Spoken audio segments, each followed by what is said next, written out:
Welcome to today's lecture on Part 1 of the Indian Constitution, the Union and its territory.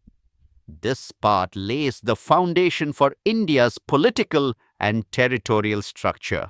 It covers Articles 1 to 4, which define what India is, how its territories are organized, and how new states can be formed or existing ones changed. Introduction: the Union and its territory. Part 1 of the Constitution defines India as a union of states.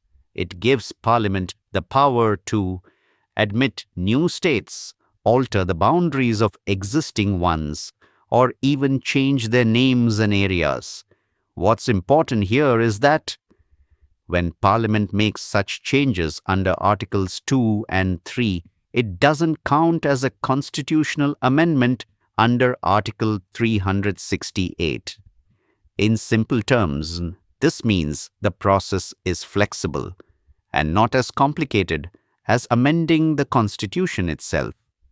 So, Part 1 basically ensures two key things: unity and adaptability within India's federal structure.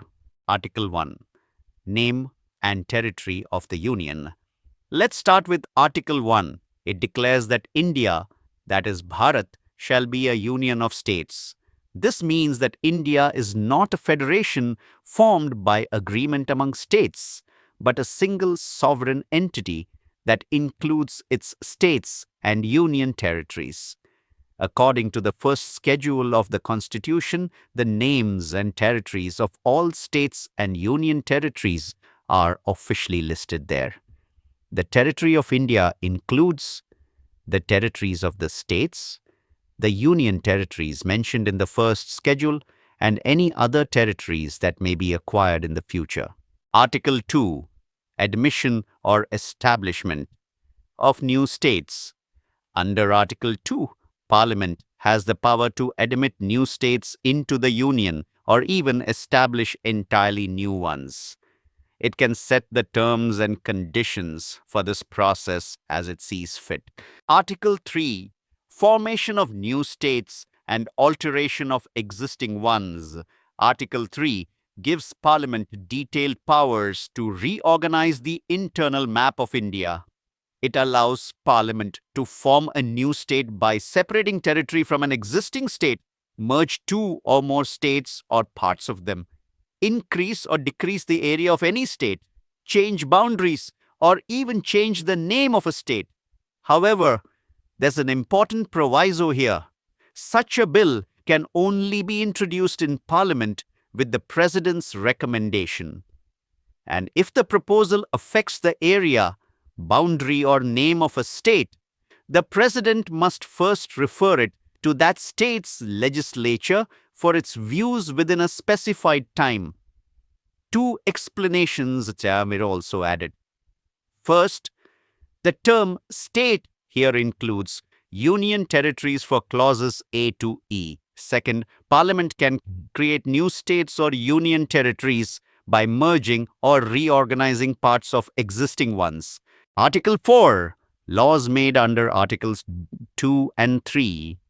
Finally, Article 4 explains how the laws made under Articles 2 and 3 work. Such laws automatically update the first schedule, which lists all states and union territories, and the fourth schedule, which decides representation in the Rajya Sabha. They may also include related provisions like representation in Parliament or in state legislatures. And most importantly, these laws are not considered constitutional amendments under Article 368. That means Parliament can make territorial changes without going through the long amendment process. Conclusion. So, to sum up, Part 1 of the Indian Constitution establishes India's territorial framework, defining what makes up the Union of States, and giving Parliament the flexibility to reshape India's map when needed. It reflects the Constitution's vision of unity in diversity, strong central unity with room for growth and adaptation. Thank you for listening. See you in the next lecture.